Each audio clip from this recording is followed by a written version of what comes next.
Eu quero manifestar a minha alegria de poder voltar a essa querida catedral.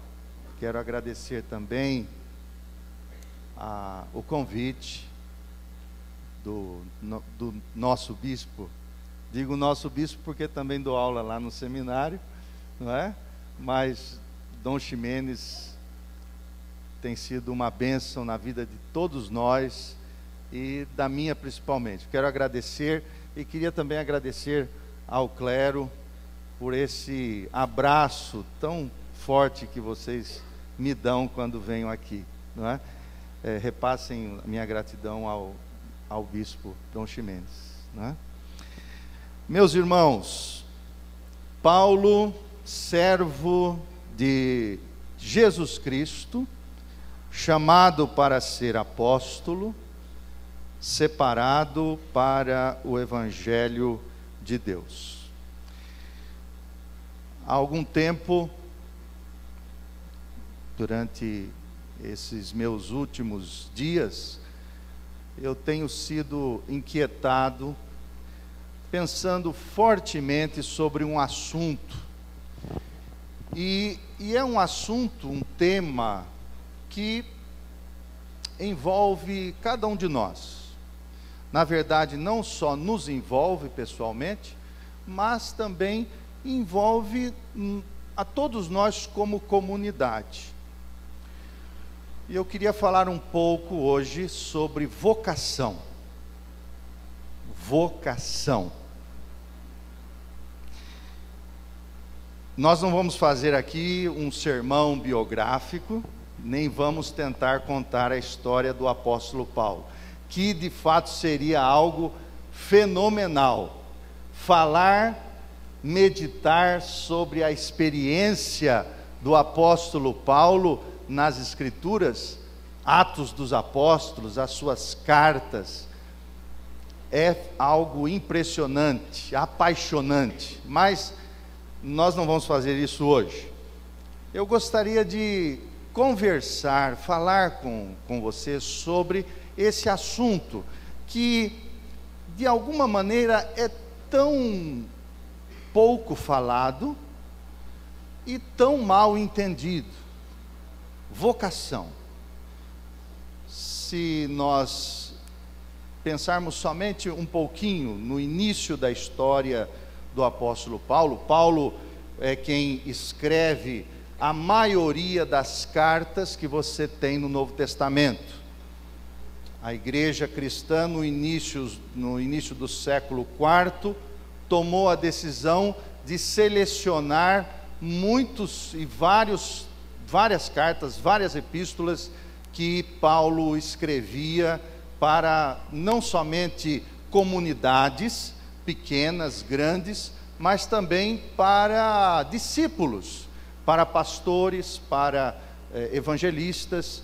E então a igreja compilou, eram cartas que de fato possuíam unidade, havia não somente a presença do Espírito Santo nelas, mas se nós formos em todas as cartas que Paulo escreve, ele vai sempre se apresentar, e era na verdade costume, quando Paulo escreve, ou quando os escritores do Novo Testamento, da época antiga, se dirigiam a determinadas pessoas, ou a determinadas comunidades, naturalmente, Paulo ou os escritores se apresentavam. Romanos é uma cidade, é uma igreja, a qual Paulo nunca havia chegado e precisa antecipar a sua chegada com uma carta. Ele vai escrever aos romanos, uma pequena comunidade, ainda no primeiro século, que foi fruto daquele grande evento que nós chamamos de Pentecostes. No dia do Pentecostes, ali em Jerusalém estavam algumas regiões presentes através de algumas pessoas, e havia romanos, judeus que moravam em Roma e que participavam da festa do Pentecoste. Lá, no Pentecoste, receberam o Espírito Santo e então voltaram para a sua cidade, voltaram para Roma, e ali começaram uma igreja, uma comunidade incipiente. Paulo precisava chegar até Roma, mas na verdade o apóstolo ele não apenas iria chegar em Roma, mas usar também todo aquele abraço acolhedor da igreja de Roma para chegar à Espanha. O propósito de Paulo era muito estratégico. Ele queria permear, ele queria plenificar o reino ou o império romano com a mensagem de Cristo. E para ele chegar lá, ele precisava se apresentar. É interessante aqui o texto, que a primeira coisa que Paulo faz é se apresentar. É o seu RG, o seu CPF. Se a gente pode pensar num CPF, num RG, em alguns dados pessoais, Paulo faz isso logo de pronto quando escreve para os romanos. E ele vai dizer, primeiramente, que ele era um servo de Jesus Cristo. O que mais? São 3 dados importantes aí. Servo de Jesus Cristo. Quem me ajuda? Chamado para ser apóstolo. Terceiro, separado para o Evangelho de Deus. O que me chama a atenção nisso é que Paulo tinha plena consciência, plena confiança em si, porque Paulo sabia quem ele era. Paulo sabia para que ele existia, e Paulo sabia o que estava fazendo. Paulo sabia quem ele era, para que existia e o que fazia. E aí então, o tema vocação tem tudo a ver com essa questão. Nós estamos vivendo tempos confusos, altamente confusos. Pessoas que vivem uma crise de sentido, pessoas estão vivendo sem sentido, sentido de vida, às vezes passa muito longe. Vivemos para ganhar o pão de cada dia, trabalhamos para tentar sobreviver, e a vida passa, não é verdade? A vida passa muito rápido. É impressionante, a gente conversando aqui com os presbíteros, os pastores falando dos seus filhos, as experiências, né, reverendo Tércio, o reverendo Jair também falando das filhas. A vida passa muito rápido, e se nós não estivermos conscientes, a preocupação é muito grande, principalmente nós como igreja, nós precisamos resgatar esse sentido de vida que está passando por entre os vãos das nossas mãos. Tudo corre. O autor de Eclesiastes diz que a vida passa muito rápido, e quantas vezes a vida passa e perdemos o sentido da vida porque vivemos numa sociedade consumista, numa tentativa de sobrevivência, alguns tentando tatear. O apóstolo Paulo, por exemplo, quando fala aos atenienses, ele fala que aquela sociedade helênica naquela época, os gregos, eles também vivenciavam essas situações críticas da vida.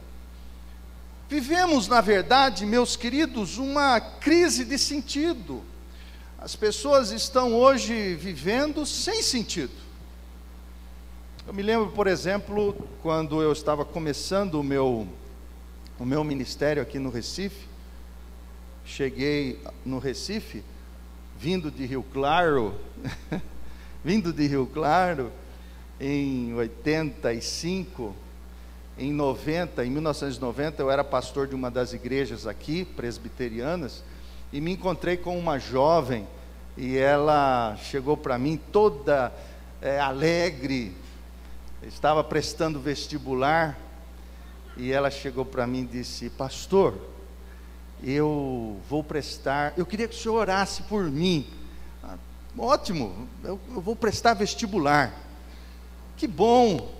Olha, eu vou prestar vestibular para direito, agora, na semana que vem.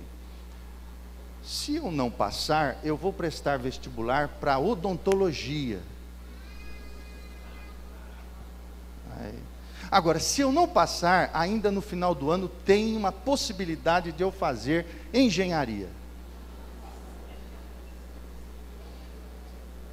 Como é que confusão! Se não as carreiras são todas afins, né? São todas afins. Mas, na verdade, meus irmãos, isso reflete a nossa sociedade, reflete o nosso estilo de vida, reflete a realidade que nos envolve hoje. Perdemos a noção, as diretrizes, e o nome, a palavra, o assunto vocação, é algo que está se perdendo, talvez já se perdeu. Na minha época, por exemplo, não faz muito tempo, a gente estudava no colégio sobre orientação vocacional. Sabe disso? Alguns sabem porque fizeram esse curso. Orientação vocacional. Meus irmãos, a confusão é grande. E nós olhamos para a palavra de Deus e nós começamos a ver uma coisa. A única questão que pode lhe dar consciência da vida, sentido de vida, é a sua vocação. Vocação, porque nós não falamos apenas vocação do ponto de vista religioso, porque quando a gente fala vocação, geralmente a nossa tendência é pensar do ponto de vista religioso, mas que na verdade, desde o Antigo Testamento, vocação sempre foi religiosa, parte da nossa espiritualidade. Vocação, de fato, é o que nos torna seres humanos com sentido de vida, seres humanos relevantes em si mesmos, não somente para os outros, mas sobretudo para nós. Nós só podemos encontrar razão da nossa existência quando nós estamos cientes do que nós somos e do que nós temos que fazer. Se você olhar para a história de Moisés, é mais ou menos isso. Por exemplo, Moisés estava lá em um determinado dia, depois com seus 80 anos, pastoreando as ovelhas do sogro, cuidando do rebanho do sogro, e ele olha uma determinada árvore. Essa árvore pega fogo, começava a inflamar, só que o que chama a atenção dele é que aquela sarça, aquela árvorezinha, ela não se consumia. E naquele momento, ele vai ter um encontro com Deus. E é nesse encontro com Deus que as coisas mudam de sentido para Moisés. Porque é nesse encontro com Deus que Moisés tem a total segurança de que ele teve uma experiência transcendental. ele se encontrou com o divino. Ele teve uma experiência que não dá para a gente relatar, não dá para a gente equacionar, porque o encontro com o divino não dá para a gente falar como é. E é aí que brota o sentido da vida. Por isso, a mesma coisa aconteceu com Paulo. Paulo caminhando, alguns dizem que ele estava a cavalo, né? Mas diz que ele estava na estrada de Damasco, indo para Damasco, lá na Síria, onde as coisas estão acontecendo hoje. Estava a caminho de Damasco, capital da Síria. E ele tem um encontro teofânico, miraculoso, transcendente, com o próprio Deus, na verdade o próprio Jesus, a quem ele perseguia, e a quem ele perseguia como os seus discípulos. Ele tem um encontro com o transcendente, e a sua vida tem sentido. A partir de Damasco, sua vida tem sentido. Por isso que a vocação, meus irmãos, é o que nos torna relevantes, é o que nos dá sentido de fato de vida. Hoje, o que nós vivenciamos? Isso está acontecendo dentro dos nossos arraiais. Nossa relação com Deus é altamente primitiva. Eu uso esse termo e falo assim, justamente porque, às vezes, a nossa relação com Deus começa de maneira muito primitiva. Analise, por exemplo, a história da humanidade. Como é que os nossos antepassados, eles se relacionavam ou tentavam se relacionar com Deus? Na verdade, e se você for olhar o Antigo Testamento é repleto disso. Era o Deus que podia, o Deus de uma nação era mais forte, e esse Deus que tinha mais poder, ele então daria mais força para que aquela nação pudesse exterminar a nação vizinha. E assim começaram os impérios, os grandes impérios. A nossa relação com Deus, nos parece que passa por essa visão primeva. Como é que você se relaciona com Deus? Deus é aquele que vem para me ajudar e vem para ajudar a resolver os meus problemas. Às vezes nossa relação com Deus é muito utilitária, é muito da barganha, é muito eu quero a Deus, eu preciso de Deus para Ele me ajudar a resolver os meus problemas. São os problemas de casa, são os problemas do trabalho. Se eu não tiver este Deus, eu vou me dar muito mal.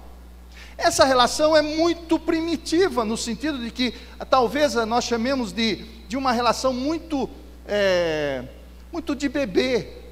É assim que quando nós temos os nossos filhos se relacionam conosco no primeiro momento, justamente porque precisam de nós. E é assim que nós às vezes tratamos a Deus. Mas quando nós olhamos para o Novo Testamento, Jesus vai mostrar algo muito importante para nós. Que a nossa relação com Deus não está na lei da barganha, não está baseada na questão de eu usar os poderes de Deus para que eu possa me dar bem, mas sobretudo de uma comunhão, de algo que se entrelaça, algo visceral, algo que está dentro de nós, algo que está fora de nós e nós não sabemos como é. Então, é uma comunhão muito forte, independentemente das conquistas ou independentemente das derrotas. É claro que Deus se relaciona conosco, nos dá da sua graça, nos dá do seu poder, das suas forças, Ele que nos renova, para que nós possamos sempre conquistar e galgar um dia após o outro, mas a nossa relação com Ele, às vezes se torna muito primitiva. é o Deus que pode tudo, então qual é o Deus que dá mais poder? Qual é o Deus que tem mais força? O nosso sentido de vida passa por essa crise que até o reverendo Caio Fábio escreveu um livro, que foi uma bênção na minha vida, chamado A Crise de Ser e a Crise de Ter. Eu não sei se você já leu esse livro, mas vale a pena você ler esse livro, A Crise de Ser e de Ter. Estamos vivendo isso. E como olharmos hoje, como resgatarmos hoje essa palavra tão apaixonante, que nós chamamos de vocação, porque como Paulo, eu e você precisamos saber quem nós somos, eu e você precisamos saber para que nós existimos, e o que nós estamos fazendo, para que nós não vivenciemos uma vida tateando-a, para que nós não possamos passar pela vida, a vida escoando das nossas mãos. Para que você existe, meu querido? Para isso que você está aqui também. Você está aqui buscando a Deus, eu sei, como eu também sei. Todos nós estamos preocupados com esse encontro, mas não queremos apenas ficar nesse encontro. Impressionante seria se Moisés, naquela época, ficasse só no encontro, porque é no encontro, é na experiência, é naquele momento que você se abre para Deus, se abre para o transcendente, é que Deus vai chamar você, vai dizer para você, vai colocar você dentro das suas balizas. Deus vai falar ao seu coração, Deus vai se revelar a você, e isso não pode acontecer com o seu vizinho, isso não pode acontecer com a sua esposa, ou com o seu marido, com o seu namorado, ou o seu noivo, a sua noiva. Isso é algo muito pessoal, e que Deus tem de fato algo a revelar a você, no sentido de transformar a sua vida, de dar a ti a razão da sua existência, encher o seu coração, dar não somente paz, mas paixão para você. Porque eu digo uma coisa, a vocação não é da instituição. A instituição nos ajuda, a instituição nos abraça, mas só você e Deus é que sabe o que Ele colocou na sua vida para você fazer, tornar a sua vida com sentido, dar alegria para você, porque nós não estamos passando por aqui, nós não estamos fazendo desse tempo que estamos aqui vivendo um en passant. Nós estamos aqui porque Deus tem algo para nós realizarmos nesse mundo. Olhe para a história de Israel, pense em Israel agora, no povo de Israel, lá no Antigo Testamento. Deus chama Abraão e diz: Abraão, eu tenho um serviço para você fazer, e você vai ser uma bênção para muita gente. Abraão nem sabia, Abraão não tinha nem ideia, porque Abraão sequer viu a sua posteridade. Mas se Abraão não tomasse aquela experiência como uma experiência definitiva, uma experiência marcante, uma experiência fundamental na sua vida, aquele momento ia passar, e a oportunidade ia passar. A experiência com o transcendente, ela é marcante, e você sabe o que eu estou falando. Você sabe o que eu estou falando. Você vem aqui porque você tem uma experiência que transcende a sua vida. Por isso, eu queria pensar na vocação, porque você também é chamado, assim como eu fui chamado. Você foi chamado, Você tem algo a fazer nesse mundo. Há muita gente que vive uma vida emburacada, e é muito fácil a gente passar por isso. A gente perde o sentido da vida, a gente cai no buraco, a gente olha para as circunstâncias, e a gente acabou de cantar aqui uns cânticos que falam sobre isso. As circunstâncias nos levam a determinadas situações de crise. A rejeição é algo terrível na vida de cada um de nós. Quando nós somos rejeitados, nós temos a tendência de pensar que tudo se acabou, mas a verdade é que quando nós temos essa experiência que Paulo, por exemplo, tem em Damasco, ele teve a sua experiência. Experiência não se padroniza. A minha experiência não é a sua experiência, e a sua não é a minha. Eu não posso padronizá-la, eu não posso colocar dentro de uma caixinha, porque nós temos histórias diferentes, nós temos sentidos diferentes, nós temos contextos diferentes. Mas uma coisa é una conosco, é comum: o transcendente. O transcendente. Você precisa, como eu, todos os dias termos nossa vida marcada por essa experiência. Se é contemplação, seja lá o que for, se é a oração, se é a meditação, se é o copo d'água que você dá a alguém, mas essa experiência você não pode abrir mão.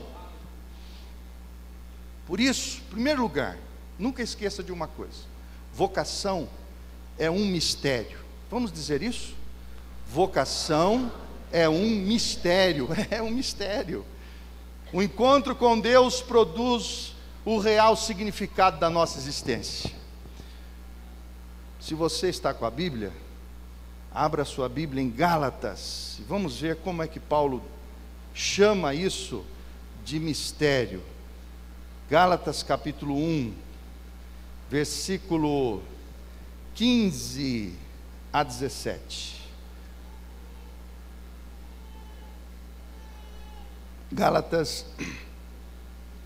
capítulo 1, 15 a 17. Eu quero convidar você para ler comigo, 15 a 17. Paulo é que está escrevendo aos Gálatas, e ele está dizendo assim, vamos lá: quando, porém, ao que me separou antes de eu nascer, e me chamou pela sua graça, aprouve revelar seu Filho em mim, para que eu o pregasse entre os gentios, sem detença. Não consultei carne e sangue, nem subi a Jerusalém para os que já eram apóstolos antes de mim, mas parti para as regiões da Arábia e voltei outra vez para Damasco. Olha, vocação é um mistério. Não dá para a gente aquilatar, não dá para a gente escrever livros apenas e colocar em palavras como é que o encontro, o chamado se dá. Porque Deus nos escolhe, cada um, como disse, em determinada situação, em contexto e cultura. O apóstolo Paulo, quando tem esse encontro no caminho de Damasco, diz ele, o texto, que ele não consulta nem carne, nem sangue. E ele nem vai lá para Jerusalém perguntar para os apóstolos: olha, vocês acham que eu sou vocacionado, que eu tenho alguma coisa com esse negócio?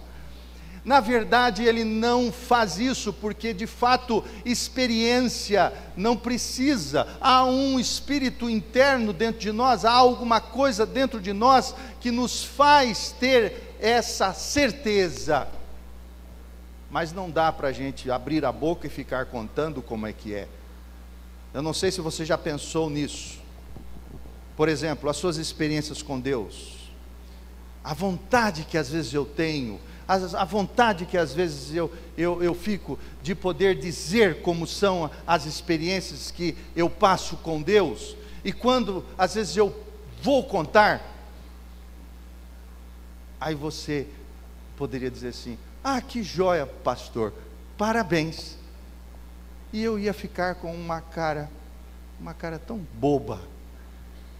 Sabe por quê? Porque nem toda experiência que a gente revive, ou vive, ou passa com Deus, dá para a gente contar. As palavras são pequenas, são frágeis.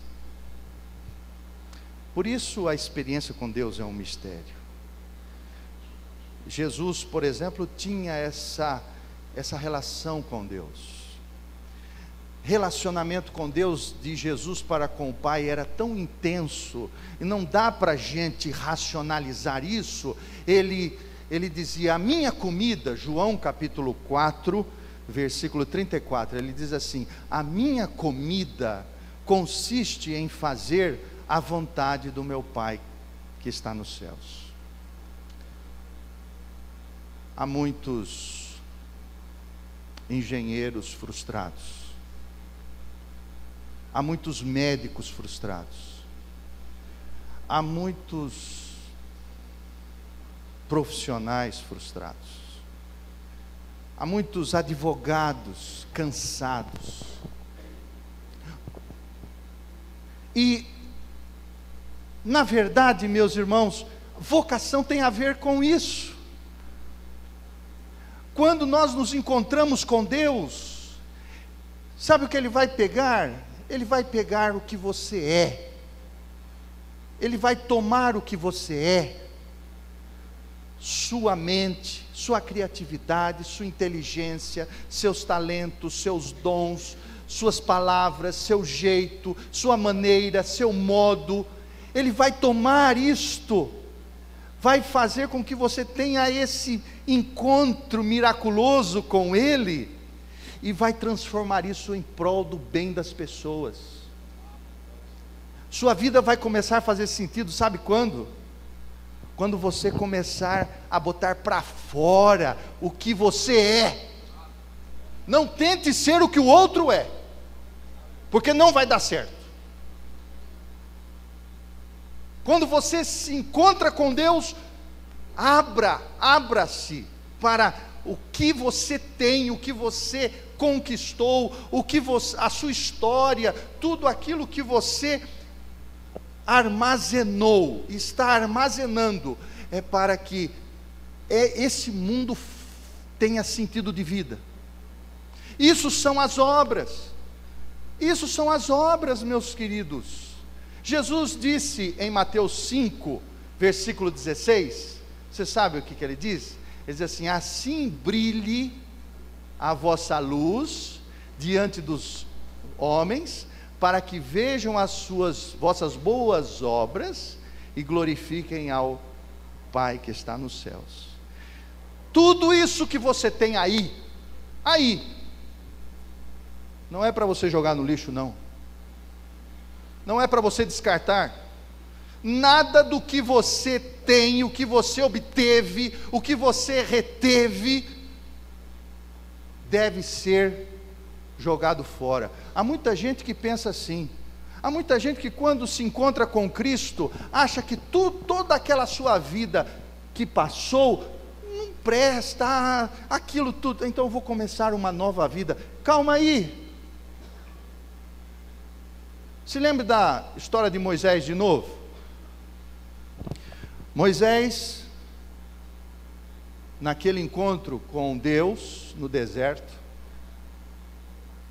Moisés disse assim: como é que é esse negócio? Como é que eu vou dizer lá? Como é que eu vou chegar no faraó para libertar? O senhor quer que eu liberte o povo? Então como é que eu vou fazer isso? Aí Yahvé disse para ele: sabe o quê? Ô Moisés, o que você tem na mão? Eu tenho um pedaço de pau. É com isso que você vai libertar o povo de Israel. Um pedaço de pau. Um pedaço de pau.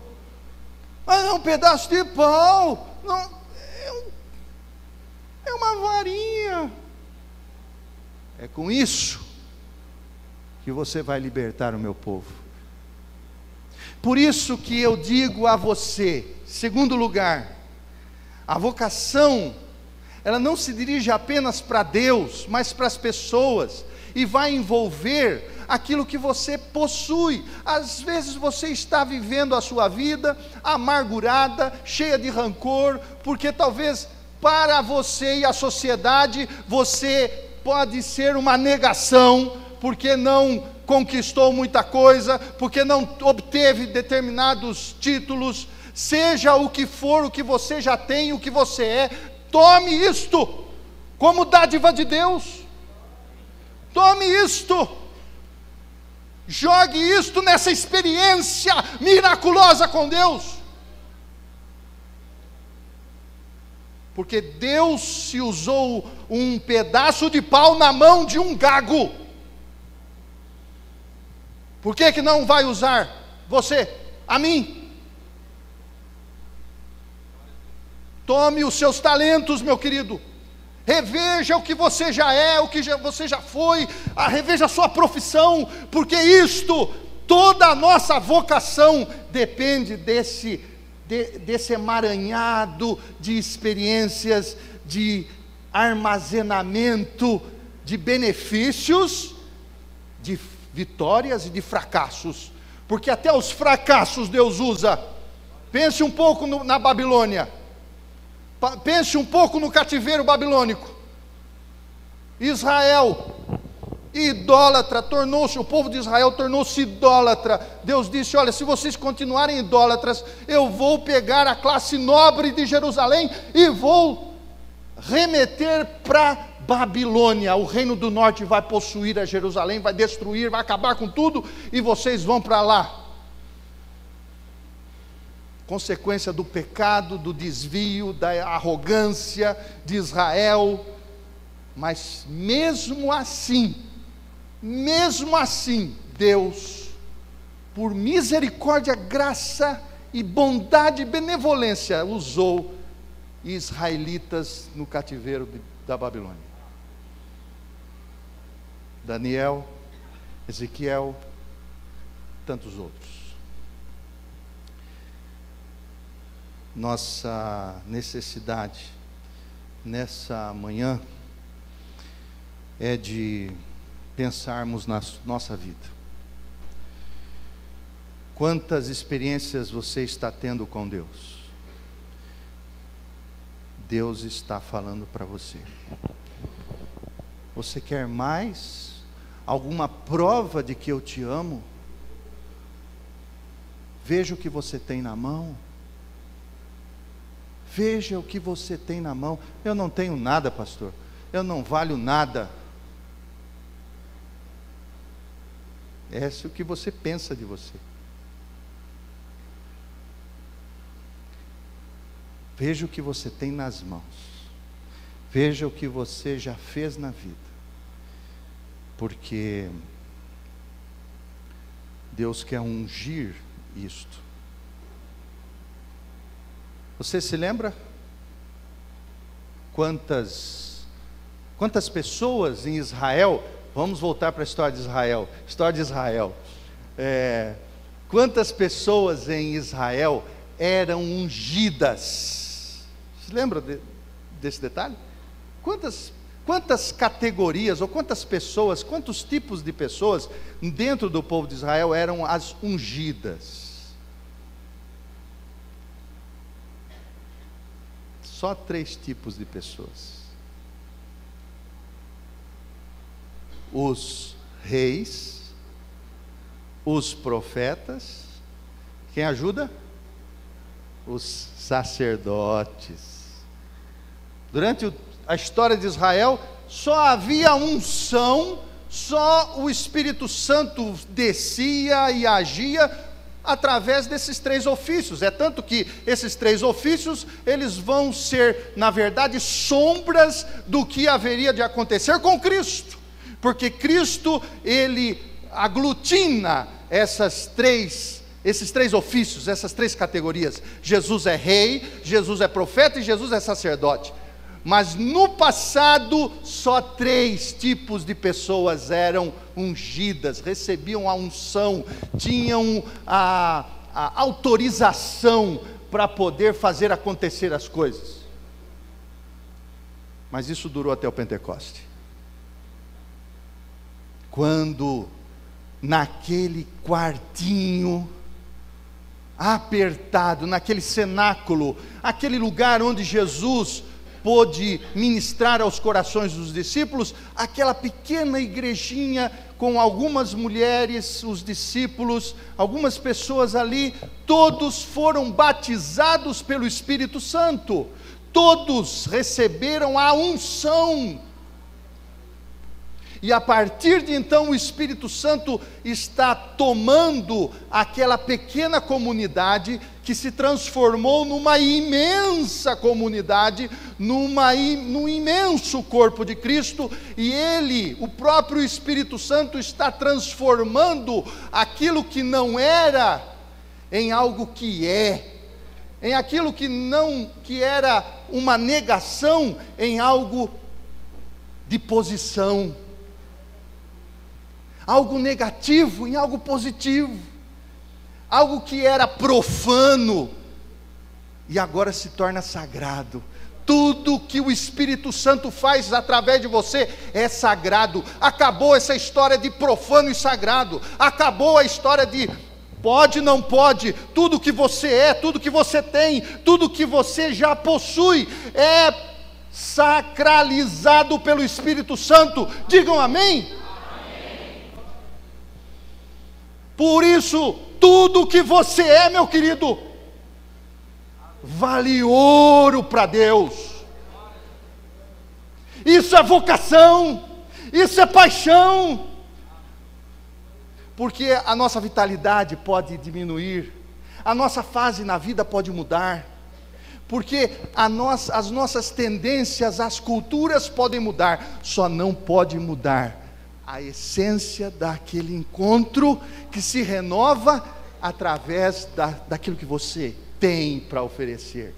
Porque na verdade não é apenas aquilo que você tem. Muita gente se preocupa com o ter. A questão não é ter, a questão é ser. Nós precisamos hoje de cristãos, pastores cristãos. Porque tem pastor que não é cristão. Fui visitar a Escócia alguns anos atrás, passei na igreja presbiteriana escocesa, a principal, de John Knox, o fundador do presbiterianismo na Escócia. O pastor não era crente. O pastor não era crente, não acreditava mais em Jesus, mas estava lá fazendo o seu serviço. Precisamos de pastores cristãos, precisamos de médicos vocacionados, que amem o que fazem, não apenas usem o que fazem. Precisamos de gente que o que recebeu de Deus na sua mão, possam de fato fazê-lo com paixão, e só a consciência de vocação é que pode nos dar sentido disso. Para terminar, a vocação, meus irmãos, ela vai de fato dar limites e organizar a nossa agenda. Quando você está consciente da sua vocação, do que Deus lhe chamou, como chamou, o que você é, sabe o que acontece? Você vai colocar limites na sua agenda. Deus vai ajudar você a organizar a sua agenda. Você tem uma credenda, sabia disso? Você tem uma credenda, quer dizer, é a experiência da fé, é a credenda, é o crer. Você crer, você experienciar, mas você tem uma agenda, só que às vezes a agenda assume o primeiro lugar, e a credenda fica em segundo lugar. A credenda vai ficar dependendo da agenda. Quando há uma vocação, quando você tem essa vocação do Senhor, que não é apenas uma vocação, porque tudo é religioso, tudo é espiritualidade, tudo que envolve a sua vida é espiritual, não é somente vocação do ponto de vista da religião, no sentido de que os que são do clero são religiosos e têm uma vocação, eu não tenho vocação. Ora, quem disse isso? Mas quando você tem essa vocação, ela vai dirigir, vai limitar o seu tempo, sim, vai organizar a sua vida. E 1 Pedro capítulo 4, versículo 10 nos diz, vamos lá, que a gente já está terminando. 1 Pedro capítulo 4, versículo 10. E agradeçamos a Deus, a Igreja Episcopal Carismática faz isso e com muita graça acontecer isso aqui. Vamos lá, 1 Pedro 4, versículo 10 e 11. Vamos ler juntos? Acharam? Servi uns aos outros, cada um conforme o dom que recebeu, como bons despenseiros da multiforme graça de Deus. O 11. Se alguém fala,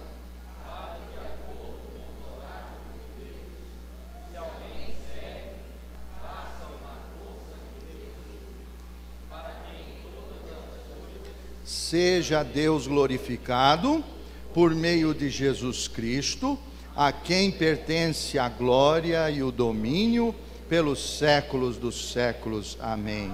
Está aí a sua agenda. A sua agenda está aí dentro. Bote isso para fora, meu irmão. Sirva com o que você recebeu. Não enterra não, viu? Tem uma historiazinha que Jesus contou no Novo Testamento, que um determinado senhor deixou 3 empregados para administrarem lá os talentos, porque a palavra talento no Novo Testamento significa dinheiro. O primeiro multiplicou, o segundo multiplicou, e o terceiro enterrou. Não enterre não. Há muita gente que está vivendo aí depressivo, sem perspectiva. Veja que aquilo que você tem é ouro. Pega isto. São talentos, são dons, Deus te deu, meu filho. É seu. Pegue isso. Não use para proveito próprio. Há muita gente que é possível sim você descobrir seus dons, seus talentos, vivenciá-los e usar para proveito próprio. Isso não vai dar em nada. Isso é a mesma coisa de enterrar o talento. Chega lá, enterra lá para você, acabou, estou botando lá na poupança, no sei lá, aplicando para mim. Jesus não está preocupado com quanto você dá, sabia? Eu estou dizendo isso, presta atenção. Jesus não está preocupado com o quanto você dá, mas com o quanto você acumula.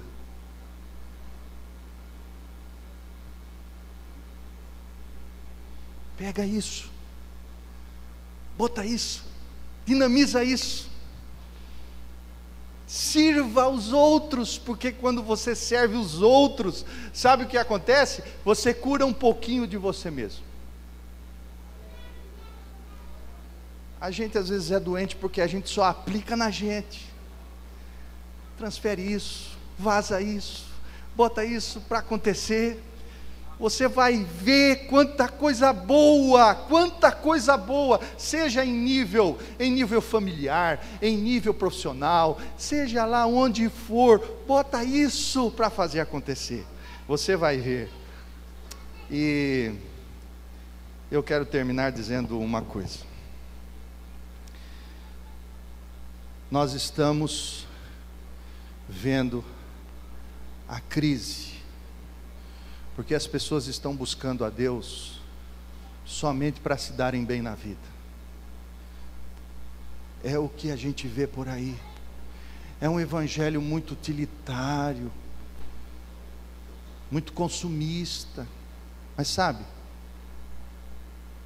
As pessoas que mais amaram a Deus foram as que mais fizeram pela humanidade. Pensa nisso, meu querido. Não vá embora hoje sem fazer um autoexame da sua vida. Pensa naquilo que você já recebeu de Deus. Pensa nessa experiência profunda, marcante, latejante, que está acontecendo agora aí com você. Está acontecendo agora aí com você. Pensa nisso. E coloca diante de Deus seu coração. Não pense o que você vai fazer amanhã. Não. Pense na relação que você tem com o Senhor. Pense. Transforme isso, melhore isso, dê tempo para essa experiência com o transcendente, porque você vai ver uma coisa. Eu ouvi uma frase há muito tempo, quando eu ainda era seminarista, lá no seminário de Campinas, viu, o pastor Pablo. Um pregador disse assim: